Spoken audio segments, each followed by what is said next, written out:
7K per month to 15K per month to 35K per month to 100K per month in January 2020. With you, we scaled, I think, to more than 20 million per year. Do you think your team would get entirely replaced by AI agents? Hello, today we are sitting here with Vasil Ralchev. He's the owner of InaEssentials, a market leader when it comes to natural cosmetics. His story is a pretty interesting one because he started the company himself and he built it from the ground up. Later, the business got up to 70, if I'm not mistaken, if even not more, people working in it. And we've been working together for 4 years. And in the process, we've learned a lot of stuff, we've grown together. And I'd like him to share a little bit about how he started the company, what were his initial steps, and how did he scale to over 25 countries, 70 people team, and hundreds of thousands of orders worldwide. So thank you for the introduction. So I would try to make the story short because it's a really long one. In the beginning, I was a student in the UK and I studied digital marketing. And one of our projects was to build a website. And back in my country, Bulgaria, my parents were growing organic lavender, roses, chamomile, and different crops. And out of them, they were producing essential oils and flower waters. And they were selling everything in bulk to Germany. It was a really small family business. They made just enough so that they can cope with the family expenses. And I was like, what's going to happen if I try to sell the products that they're selling in bulk to the final consumer? So I built the website InaEssentials. It's named after my mother, and we launched it. I had no idea what I was doing back then. I remember that our first stats was girls with stock images with pimples from Google, just popping their pimple, and I was just putting our product next to it. Of course, this evolved, but in the beginning, I was a one-man show. And when I launched the business, I decided that, yeah, I could stay in the UK, but I could also go back and really try to develop the business. So I went back to my hometown with, I think, 18,000 people of population, and I was in an 18 square meter office. So you can imagine the beginning, and I was doing everything. Early in the morning, I had a jug and I poured water into the bottles. I put the label by hand. I was going to the local delivery companies with a big bag with all the orders for the day. I was doing customer support, and most of all, I was doing the ads. And day after day, I was coming up with ideas up until September 2019, where we watched a really successful campaign, which scaled us from 7K per month to 15K per month to 35K per month to 100K per month in January 2020. And that's when we got the idea to scale in other countries. And we started using 3PL fulfillment centers, and we launched in Germany in March 2020, and we did higher revenue and higher profit than in the whole year in Bulgaria previously. Which markets did you start with initially? UK, Romania, Poland, Slovakia, Czech Republic, and Netherlands. Why did you select those specifically? It was 2020, there was no ChatGPT. So those were the markets that we had someone that we knew who could help us with translation of the whole website and the ads and everything. Everything needed like a local person who knows the language. So that's an interesting thing that you decided to go local for each market and not just like translating the whole website in English and running it worldwide. Do you think that was a determining factor for the success? I believe that going locally in each European country, you can catch up to 90% of the market. Going with only English, not more than 10% are going to buy from you. That's what I believe in and what we have been seeing, because we test a lot of ads in English, a lot of winning creatives. It's just not working. And as I was saying, back to your question, how the company developed. Of course, when we launched new markets, we had to hire people. In the beginning, it was only customer support people. Then we called them country managers because they were doing so many things on the websites. But in the end of next year, we were in 24 markets. We had about 30 people, and everybody was like a country owner. Yeah. And in our mind was like, we have so many people and we're doing so much, because I was in ads manager like 10 hours a day. Maybe these people can help us. So we started working with people that have no experience in Meta, in email, and so on. We built internal teams. But this really crashed the system, because 6 months later, all the accounts were like 30-40% down. And when I tried to go back into it, the load of work was so much, so I just couldn't handle it. And we tried to hire people, but most of them had basic knowledge. And at the time, I believe that what we were doing was basic, but I didn't take into consideration that the 2-3 years of doing Facebook ads all day long really set you apart. And there was nobody that we could work with. And this is not a compliment for you, but you were the only solution. I remember that my colleague Georgie called you to the office and we discussed like strategies and things that we could do for Ina. And there was so much value that in the end we asked you to to work with you. And of course, with you, we scaled, I think, to more than 20 million per year in revenue, which is humongous. What was the difference with the team before that and after that? Like, there were many changes during the years in terms of team members, in terms of team structure. But now, just looking at it holistically, if you had to just pinpoint a few major shifts in maybe your personal beliefs on running the marketing department, or like setting goals for campaigns or automations and processes, like what would you say you didn't expect to change, but now you cannot imagine the company not running like that? So I could not imagine that I would not be involved in a daily ads management, like going to the ads manager daily. I didn't believe somebody is going to do email marketing, is going to think of all the strategies, but as the business scaled, it's just impossible for you to do it on your own. And this gives you leverage because the freed up time, you could watch Alex Kurmosi, you can do all this stuff, come up with ideas, and the implementation is way easier when you just give the idea and the idea is then developed by the team. And as well as the Facebook ads that you're doing, we changed our team in email marketing. So we tried to specialize in each field because it costed us way more to find somebody that is average or is just beginning, teach him. So the time that it took us, the loss is way more than the payment we have for your agency and for other people in the team. Yeah. What changes did you implement in the last couple of years, or like last year even, when it comes to content generation, content production, like team management in terms of tasks, and like even developing ideas? Do you think there are areas in which you are more proficient than your competitors, or like anyone online that you think is a competitive advantage? So first of all, one of the most important things, it was 2 years ago, was to have a content calendar for the whole year and knowing each campaign, each small thing when it's happening, because it helps the team to get everything done upfront. And you don't have to go to daily calls with everybody and explain them what's coming next. They already know. They come up with strategies and we just discuss them.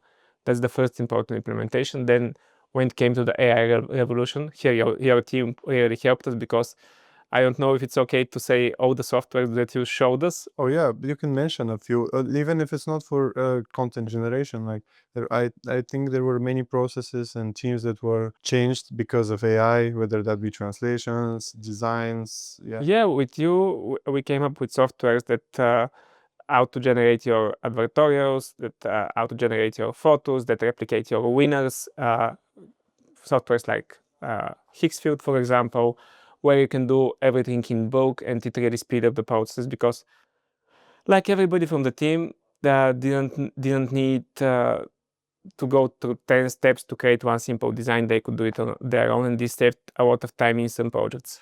Yeah, if I could mention also the translation, just because you are localized in each market, and scaling content if that's working in one country is usually a time-consuming task. We found a way to translate it at bulk, even if the concepts not always work for each individual market. At least the cost of translation, the cost of production is way lower now, for sure. Did the AI revolution and the way that things scale quickly now change how you think about your approach for the future in your company, whether that be building landing pages, offers, the, the business back end, when it comes to like, would it be subscription? Would it be special new product launches? Does AI help you with that? Do you think that you being in the business for 6-7 years has given you this specific context that AI could not replicate? My belief is that the biggest thing that AI does is that before, when you have an idea, in order to test it, you try to perfect it, to make it perfect. You went to the designers, and all these little details took like 1 month or 2 months, depending on the idea, to implement it. And now, in my opinion, what AI gives you as an opportunity is to test your concepts really quick, because most people and most teams think of an idea and they take so long to implement it, and the initial energy is lost through the process. And this gives you all sparking ideas. So you wake up, you have a genius idea, you could create it in the same day, test it, and if you see potential, you can replicate and make it better. And if you use it this way, I believe it's going to be the most important thing, and I think this is the most important opportunity for each business. Yeah, so do you think your team would get entirely replaced by AI agents, or you think that your team learning how to use AI, like their specific knowledge and the fact that they have access to these tools, translations, specific automations and agents that do specific tasks, would enhance them to become like super players, super team members, and that would allow you to develop the company? Or do you think that do you think you would be running a team of AI agents, or do you think you would just need really strong AI players that know how to use those tools to crush everyone else? I believe that AI is the killer of mediocrity. That's what I believe in, and I believe that the top tier people in our company are going to stay, but like newbies and so on are going to be definitely replaced by AI in some way, shape, or form, because the people who are proficient in their skills and their knowledge, learning how to use AI, they can do the stuff that they're waiting for way quicker. And I believe this will be the future in one way, shape, or form. It's just inevitable, because it's I'm just seeing it myself. 1 month ago, if I have a winning creative, I have to go and I should create it like it took me 10 minutes. Now I just give the winning creative to one certain AI, and it gives me 100 ads completely like it. So this is just an example, but it could be used for email marketing, it could be used for customer support, and etc. Yeah, and also you could scrape competitor ads if you wanted and do the same, let it rescript them. Yeah, that's definitely great. Back to when we talked about you having difficulty scaling your team and then hiring us, for what type of people or what type of brand owners in what stage do you think it's a good decision for them to move in that direction rather than trying to do it all by themselves, or like batching up a team of freelancers, or batching up like trying to build their internal team? When is it a good decision to opt in for a growth partner? And like, do you think that this gave you an edge? Do you think that now you're in a position in which you would rather not have a growth partner? Yeah. So I believe that each successful to be or successful ecom brand goes to this stage. So it could be like this, it could be like this, but there is the point when the business scales. And usually for most people, they have the breaking point where they cannot do it on their own. And I would say that the first thing that you need is somebody just to upload ads. And when that's not enough, I think you need someone that is going to take care of Facebook Ads Manager, creating ads, building concepts, doing the whole bunch of things for you, because this is beginning to be the bottleneck of the business, and you just cannot scale further. And usually some business, when it's one business owner or two guys, just stops here, and they believe this is the peak, and this might be the peak for them, but not for the business. And when you learn that not everything depends on you, and you can I am afraid to use the word delegate, because sometimes it could be a bad thing, but when it's really time to delegate and you can do it in a way that it should be done, it's the right form of scaling your business. Do you think that even media buying is going to stay the same way as it is with the new Andromeda update, with the creative diversity in AI being split into every sentence? Do you think that your team's core tasks or core responsibilities would change because you mentioned just like broad statements like ads manager or uploading ads. In my personal opinion, those things would be obsolete in a couple of months, and we'd need creative strategists or like people to think about the general direction of each campaign, each evergreen concepts, etc. Yeah, what are your thoughts on that? In my opinion, the so-called ads management is already dead.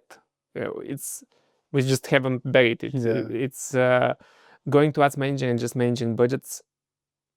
I don't think this is going to be a skill required in 2026, because basically you can do everything with AI. You could have Advantage Plus, you have ROAS Go, you have CPI Go, you have all these things that usually hire people to manage the budget, to make it so that you don't lose, or make it so that you scale that.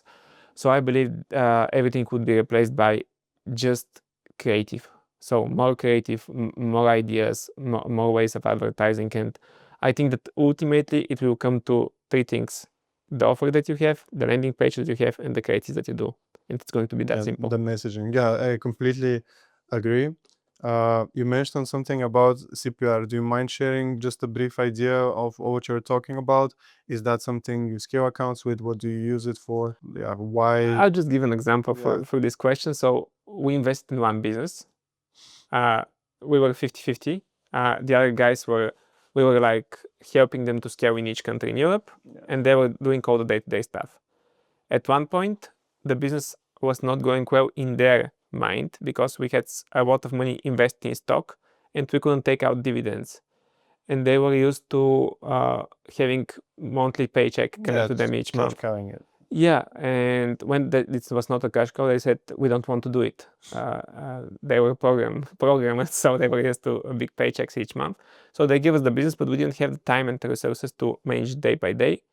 And when it comes to these 7 markets that we have already opened, we just did all the accounts with CPR. We used AI to manage the comments and to do customer support. And this business is on automation for the past year, and it's generating pretty good ROAS and returns each month without anybody managing them. So CPR is the way to manage accounts without having people.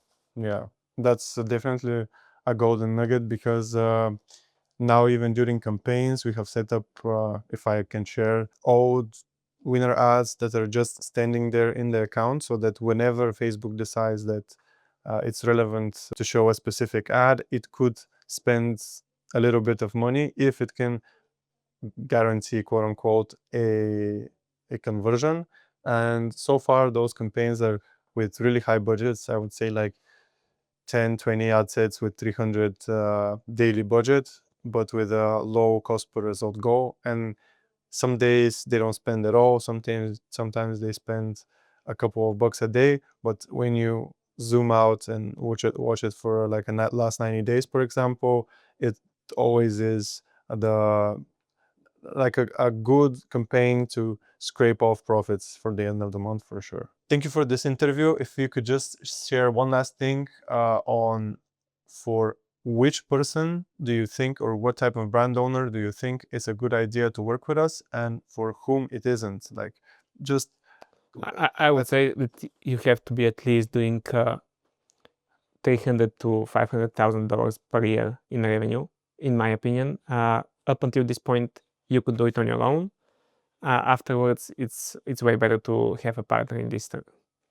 This would be my like evaluation of who should opt in for a business partner like you. Saying that, can you give like a rough estimate of, for example, one of your main markets? When were you when we started working together, like revenue wise, roughly? No need to go into specifics. I can go with our native market, Bulgaria. The first initial one. Yeah, I was managing Bulgaria, and we were doing about 50,000. I'm going to use dollars, $50,000 per month. Now we're doing about $220,000 to $230,000 per month. So on an average month. Yeah. And that's like what, 4x, 5x? Yeah, that's 4x and a half. Well, thank you again. Thank you. This was the story of Vasil. We've been working together for maybe over 4 years. Yesterday was, I think, the 4th Black Friday in which we're part of. Each year we're learning something from the previous. Yesterday we had a competition even comparing different team members creating AI creatives, and It's going to be a very interesting next Black Friday. So if you want to learn more about how we can help or if we can help you, just click the link below and book a call.